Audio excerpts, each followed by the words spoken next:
When Helen turned 70, she began to notice something she never expected: a faint, musty odor that seemed to cling to her no matter how often she showered.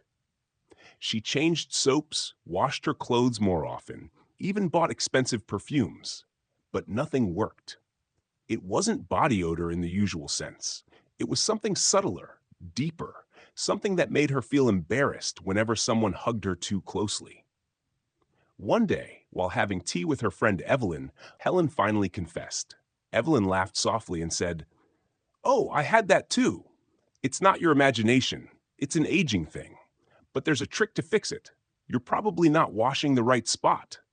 Helen blinked. "The right spot?" Evelyn nodded. "Behind your ears, under your breasts, and the back of your neck. Those areas trap what's called noninol. It's an oil that develops as we get older. Most women don't know about it, and they never wash those places properly." That night, Helen stood in front of the mirror, thinking about what Evelyn had said. She realized she often rushed her showers. Soap, rinse, done. But the areas Evelyn mentioned were ones she barely touched. Curious, she decided to try something new. She warmed her water and used a soft washcloth with mild soap. She gently scrubbed behind her ears, along her neck, under her breasts, and the folds of her skin, places she'd never paid much attention to. Then she rinsed thoroughly and patted dry. The next morning, she woke up feeling fresher than she had in years. The faint odor that had bothered her was gone. That tiny change marked the start of a transformation, not just in hygiene, but in confidence. Over the next few weeks, Helen learned more. Aging skin produces more omega-7 fatty acids, and when those oils oxidize, they create a scent that doesn't wash away with perfume or deodorant.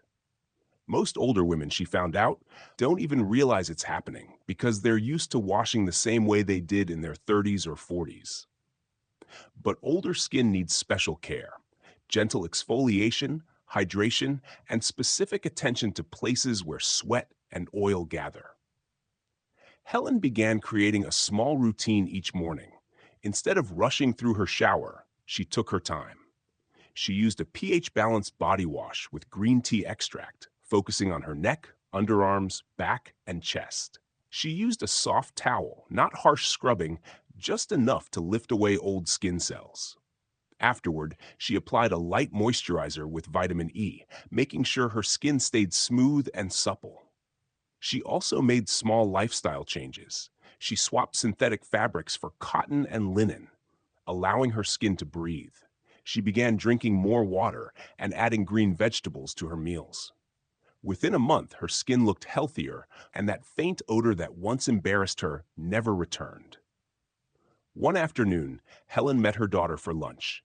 As they hugged, her daughter smiled and said, "Mom, you smell so nice. What perfume is that?"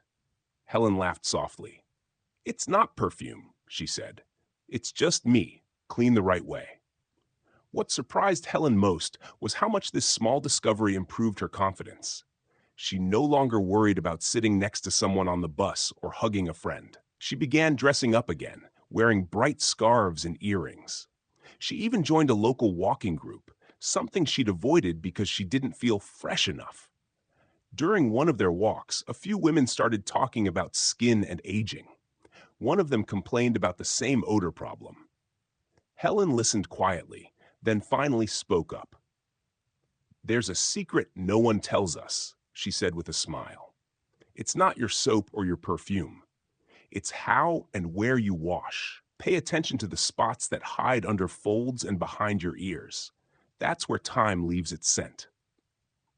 The women laughed, intrigued, and later thanked her when it worked. Helen became known in the group as the freshness expert, and she enjoyed the light-hearted nickname. She realized that aging gracefully wasn't about pretending to be young. It was about adapting with wisdom. As our bodies change, so must our habits. The odor wasn't a sign of neglect or decay. It was simply nature reminding her to care differently. Each night before bed, Helen looked in the mirror and saw a woman who no longer hid behind perfume or fear. She had learned something most never do. that small acts of self-care can restore dignity in ways beauty creams never could. Now, whenever she gives advice to younger women, she says, "Don't be afraid of aging. Just learn to listen to your body. It tells you what it needs. And sometimes, what it needs is just a little soap and care in the right places." For Helen, that simple truth became her quiet secret to confidence. Wash with purpose, care with love, and never underestimate the power of feeling fresh in your own skin.